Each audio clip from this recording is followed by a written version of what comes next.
All right, we're hanging out on South Beach. Pretty quiet today. Sunday, what time is it, around noon, 11? Yeah. So this intersection that I'm standing on right now was the very start of one of my favorite episodes of Miami Vice. This is crazy, you could just walk out in the street. Back in the day, there was traffic. Now they close it just to pedestrian traffic. There's an episode of Miami Vice in the first season. It was like the 4th episode. It was called No Exit.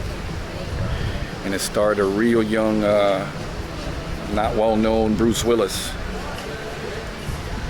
But the episode starts right here on this corner, and we see, let me turn the camera around.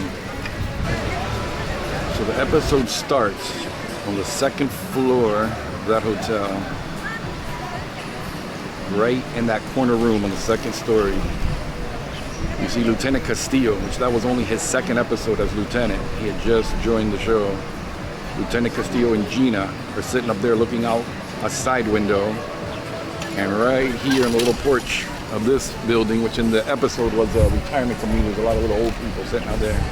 You see Switek sitting there on his walkie-talkie, and he says something like, "Coming to you live from Miami where it's 100 degrees," and he was being funny over their police radio. And Lieutenant Castillo from up there says, "Quiet, cut it out." He's right there. Lieutenant Castillo and Gina are up there. Crockett is parked in his car before they went to the white Ferrari. The black car was over here, I think it was also a Ferrari. Parked right in front of the building. And Zito, Tubbs were in front of the bathhouse here. Still in the same place, still looks the same. Except that back in that episode, the sidewalk went right up the middle here where the landscaping is. But the bathrooms are still the same. Men's on the left, women's on the right. Zito and Tubbs were sitting right there. And Trudy was right on this corner with a group of elderly women doing some sort of exercise yoga classes. And they were all here undercover waiting for an arms deal. Crockett was waiting here. What was the last name he used when he wasn't Sonny Burnett? Sonny Burnett, I think. He was waiting for these dudes to show up and they were going to sell him some, I don't know the exact model, machine guns. And everybody was holding out, just waiting. That was the first 4 minutes, the first intro before we see the regular intro with the music at the beginning of Miami Vice. Everybody was here, and finally Lieutenant Castillo from upstairs is like, "Okay, well, we're gonna wrap it up."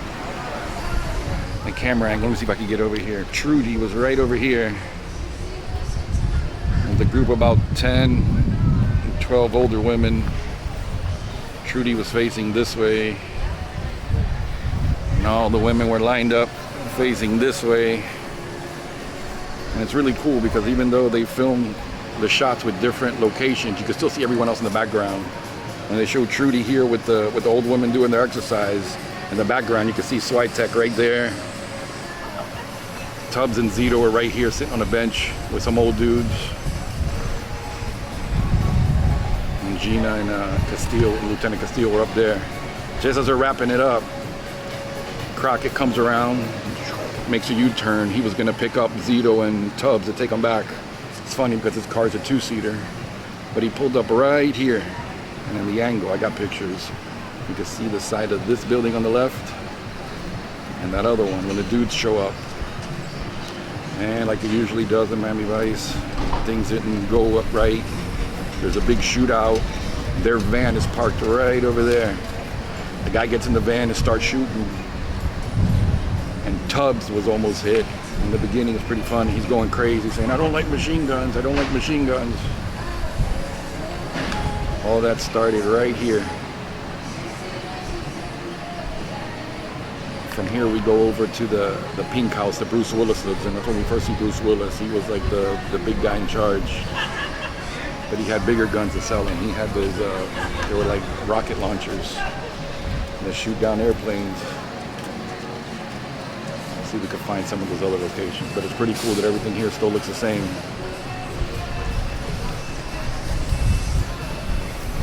Switek was right there.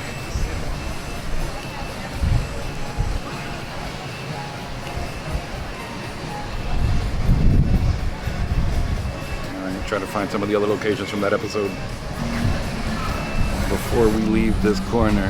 Just notice it. I don't know if I could zoom in enough. But right there, that's the exact window where Castillo and Gina were. The windows still shaped the same. It's been like 40 years and those windows still have that zigzag pattern that we could see in the episode. I'll try to find a comparison shot and put it in there, but it's definitely still the same windows.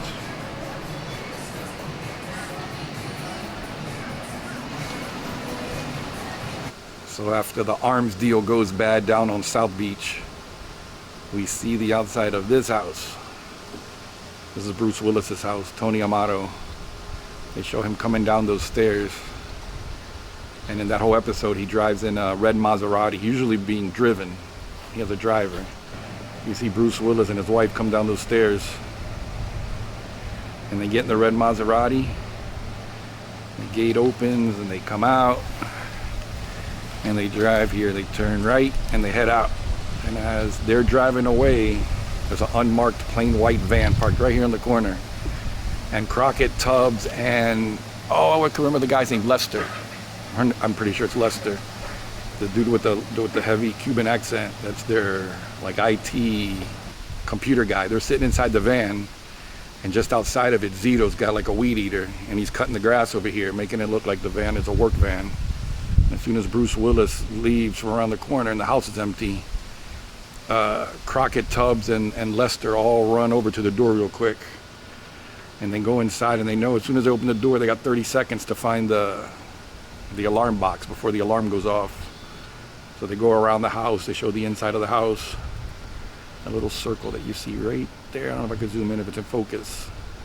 You see Bruce Willis walk by, it just looks like a blue circle, but that's the pool. That's the water of the pool in there. Anyway, when the three dudes go inside the house, they're there to bug the house. They put like a wiretap on the phones. They hide one under a coffee table in the bedroom. And then later in the episode, Bruce Willis brings his boat. Don Johnson, Crockett, brings his boat and docks it just on the other side of the house. We can't see from here. And with telescopes, they could look towards the house and hear everything that's going on. And it was during them listening in on him that they could hear Bruce Willis kind of roughing up his wife, Rita. He's always smacking her around every time she tries to leave the house. And during one of the phone calls that she makes on the wiretap, they hear her call a hitman and tell him, she wants to talk to him in private. She wants to hire a hitman to take out Bruce Willis. She just can't deal with it anymore.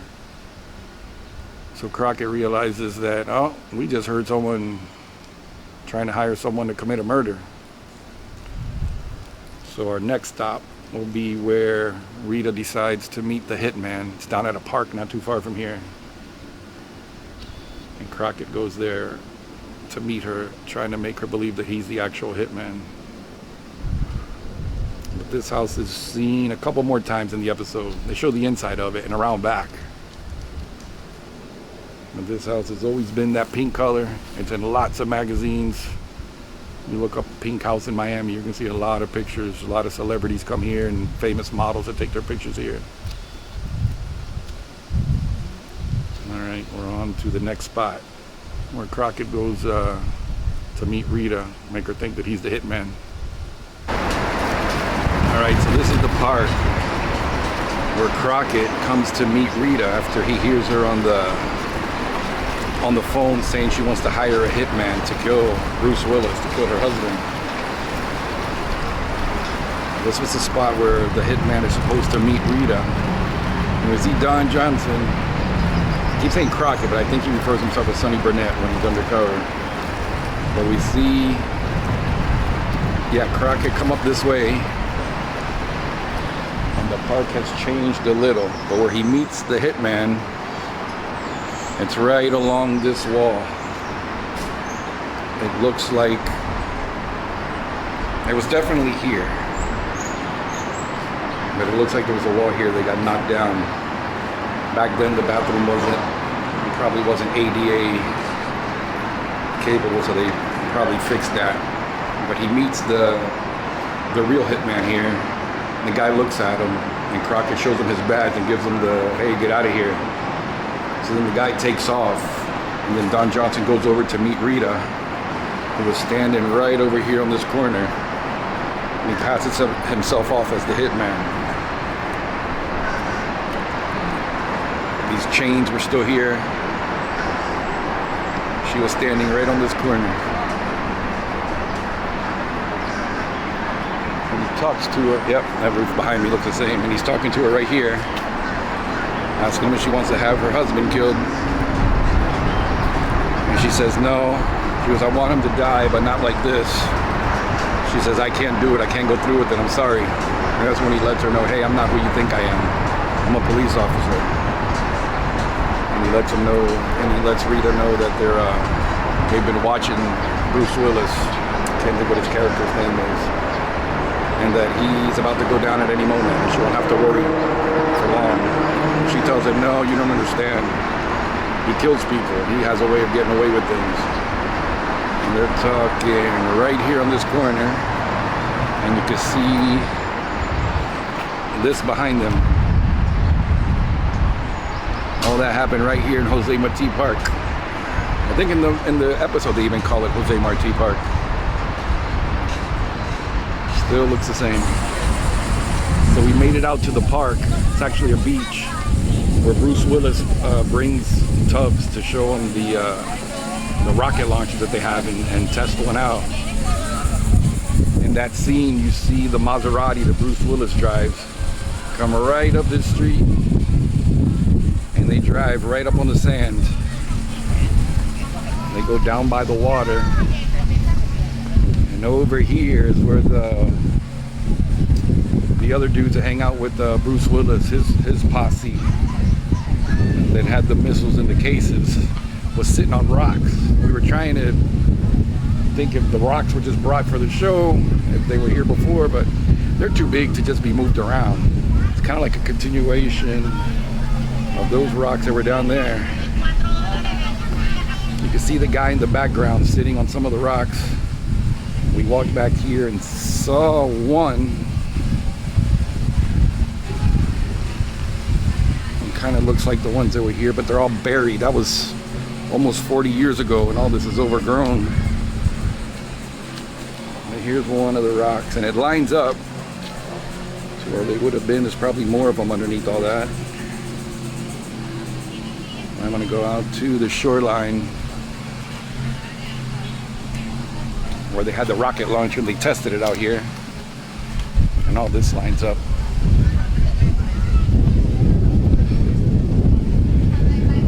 Bruce Willis was here.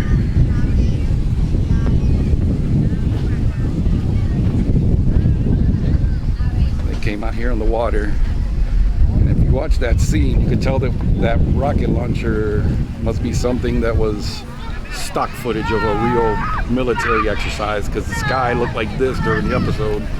Then it goes to crystal clear skies. It was definitely not here.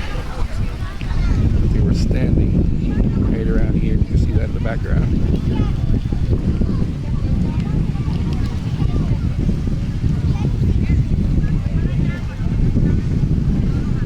Another filming location for the Miami Vice episode, No Exit.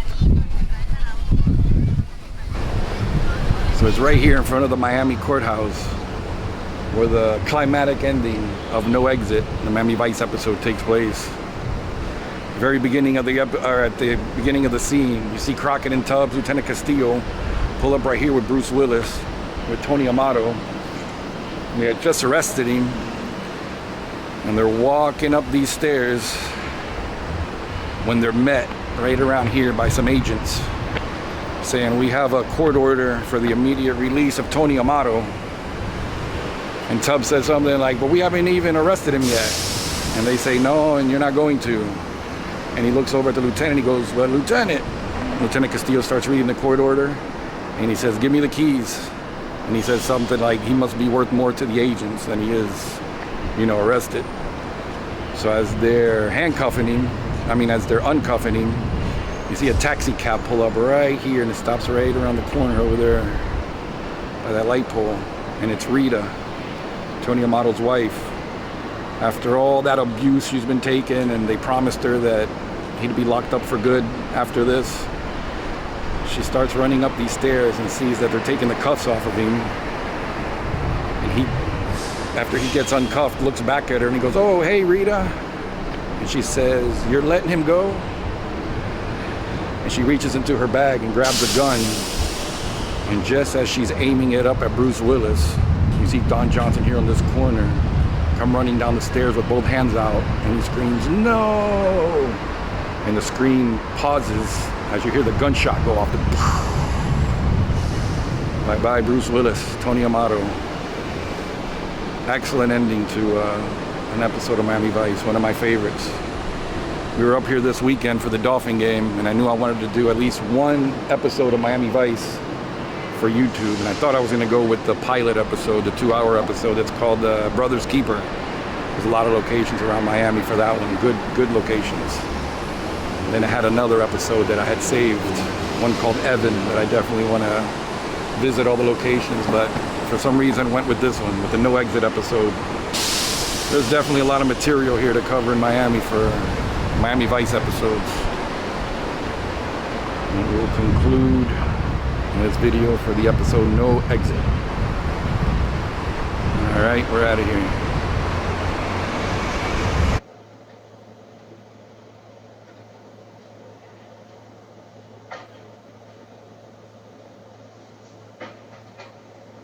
You know what I feel, fellas?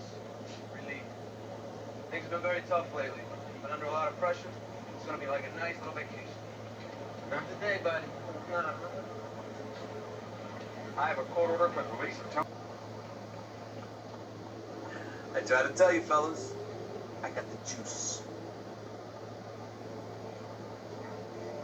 Rita!